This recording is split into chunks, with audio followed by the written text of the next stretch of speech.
Hey fellow RuneScape players, today I'm going to be doing the Temple of the Eye mini quest, which unlocks Guardians of the Rift, the mini game for runecrafting. Let's get started. The only thing that you have to bring for this quest is a bucket of water. Keep in mind this is a short quest and intermediate difficulty. You must also have 10 runecrafting, which is not boostable, which means you must have done rune mysteries and subsequently enter the abyss. You can also bring a chisel and a pickaxe, but we can't obtain them during the quest, and I would recommend bringing a Varrock teleport and a teleport to Al-Kharid, like a Ring of Dueling, maybe the Lumbridge teleport, or the Amulet of Glory. Mine's mounted in my house. First thing I'm going to do is grab a Ring of Dueling and head out to Al-Kharid. Using the PvP Arena teleport, we're going to head over to this pool of water here in Al-Kharid. If you don't know, it's right here on the map, north of there, east of Lumbridge, west of the PvP Arena, and we're going to talk to Wizard Purston. Proceed to hold the spacebar, talking to Purston, until it says, start the Temple of the Eye quest, which of course we're going to click yes.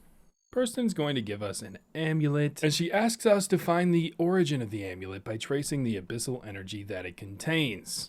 Unfortunately, that's only going to work when inside the abyss, so we're going to have to head to somebody who knows the abyss well. And that means we need to head over to Varrock using the Varrock teleport, head southeast, and talk to the Mage of Zamorak. Of course, we need his help with this amulet. This dialogue is actually really funny. If you didn't know, the Mage of Zamorak's name is Herbert. Regardless, Herbert, the mage, asks us to get a strong cup of tea and a bucket of water. The tea can be found northeast of where we currently are. Run over here to this tea stall and talk to the tea seller to get that strong cup of tea. The tea seller informs us that it's just a regular old cup of tea, but Herbert thinks it's a strong one. Back to the Mage of Zamorak. Oh. Make sure that you actually fill your bucket up with water. Mine is currently still just a bucket. If you forgot like me though, there's a well right here that you can use. I think you may have to do a quest to access this area. But if not, there's also fountains up there in the main part of Varrock. With the bucket of water and a strong cup of tea, Herbert the Mage of Zamorak is going to help us now. Now, he will teleport you to the abyss. You can only do this once, but it's very helpful for getting the quest done. So we're going to go ahead and do that now. Talk to the Dark Mage. I need your help with an amulet. This part is really funny. Somebody uses NPC contact while we're talking to him, which is pretty hilarious. Throw the bucket of water over the Dark Mage. What in the actual... Oh, boy. So that's how we get him to help us and break his concentration, splashing the water over top of him. And now we need him to analyze our amulet. So for this part here, he's going to spawn some of these little circles. And if you ever played that game, Simon Says, that's basically what we're going to be doing here. We're just going to touch one of these energies. We don't get anything. Nothing. Okay, so we got one. Then we got to touch another one. Nope, it's not that one. So we touch that one. Nope. So it starts with death. We know that. Well, yours is probably going to be different, but it starts with one of these.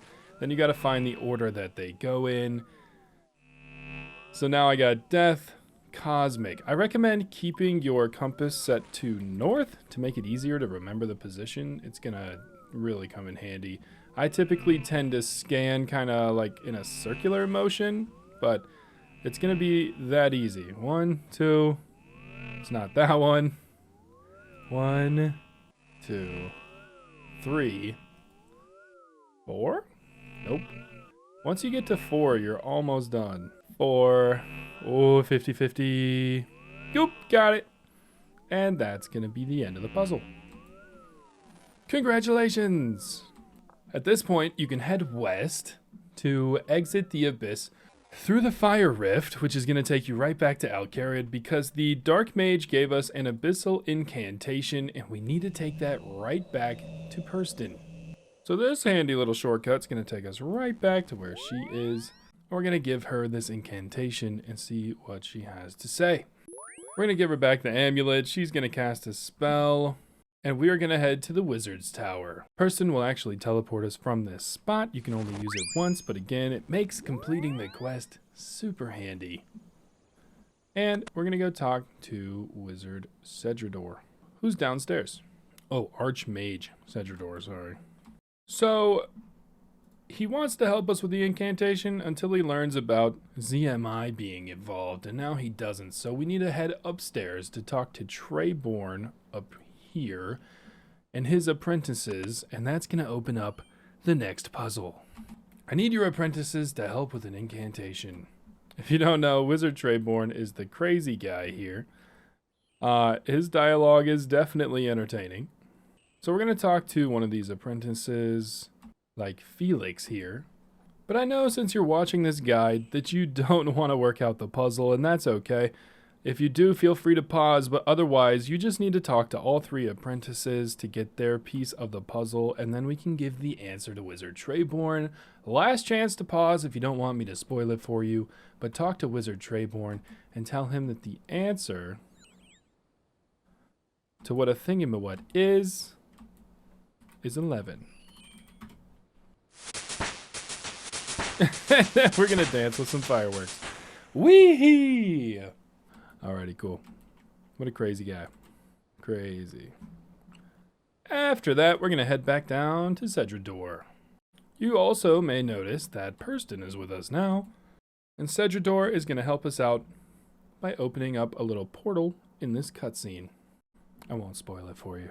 So now we need to go around and talk to each of these apprentices.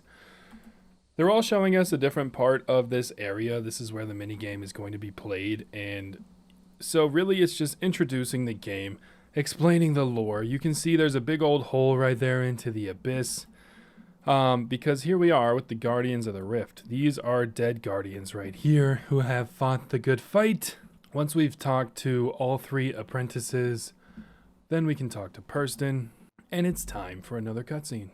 So everybody's wondering what in the world is going on here. Luckily, I already know.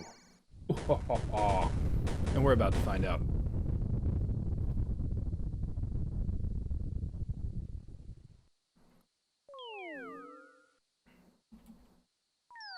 Ooh, and she's gone.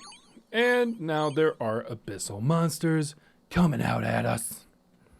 Now the Great Guardian has arrived, and he knows that the rift to the Scar has been opened again, and he's here to help us prevent it.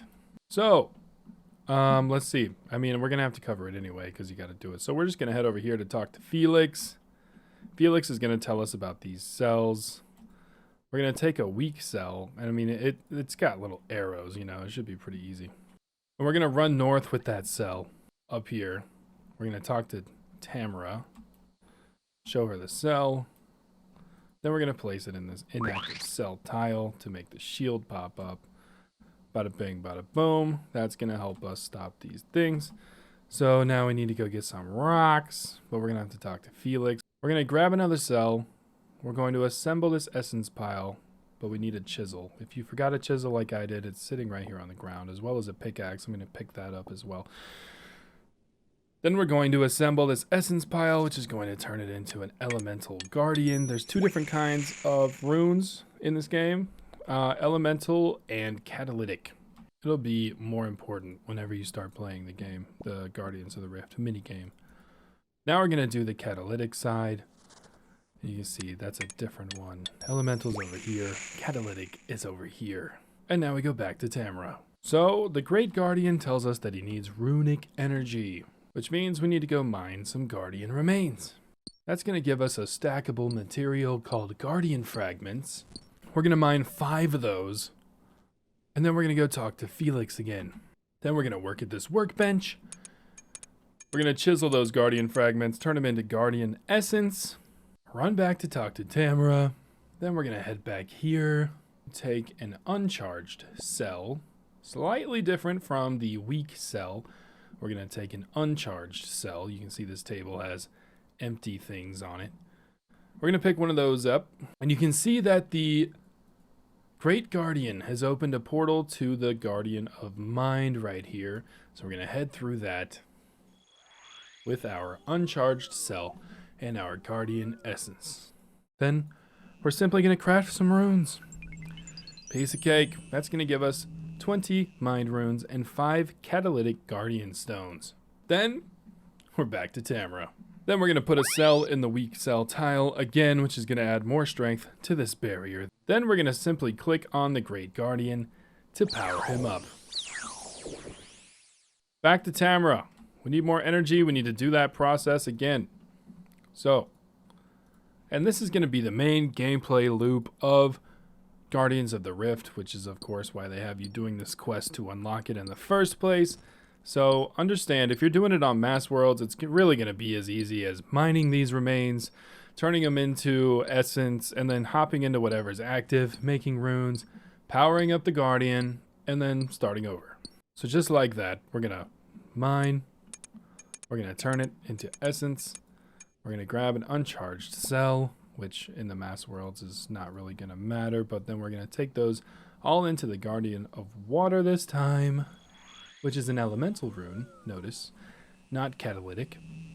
We're going to make those runes, which will charge the cell, give us some elemental guardian stones this time, and we also discovered a strange talisman. We're going to power up the Great Guardian, bow, bow, bow, bow, and then we're going to go talk to Tamara.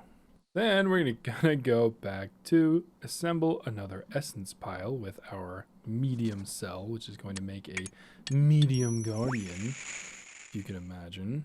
Then back to Tamara. So the water portal closes, but we learned that we can use this cool talisman that we got, the portal talisman, to go back into the water portal even though it's closed. So we're gonna repeat the process, mine, chisel, take an uncharged cell, and use that talisman on the water portal to head on back through. Pretty cool. So you can use that during the game to access altars that you like when they are not currently open. Very cool. I like to use it for natures especially. And then we're going to talk to Tamara. Of course, that cell is going to go right back in this hole to charge up the barrier, which also looks stronger now. Because we used a medium cell, we gave it a lot more energy. So that's pretty cool. Now, we're going to power up the Guardian again to get some runecrafting experience. And he is going to close the rift. Kaboom! Oh yeah, there's sound effects already, my bad. Anyway, that would signify the end of the minigame. He's going to explain that it's not over forever. They're going to come back through the portal, and basically he is stuck, indeterminably long defending this rift. Now we're back here with Cedrador, and we're going to tell him what happened. And then, that's the end of the quest. Congratulations. Hopefully you were able to complete this quest pretty easily while still learning about the minigame and being prepared to play it. But if you do want a further in-depth guide, feel free to check out that video that I have right here on how to play Guardians of the Rift. Congratulations on getting that runecraft experience. Thank you for watching, and if you enjoyed this, please leave a comment. I would love to hear your thoughts, and subscribe, and I'll see you in the next one.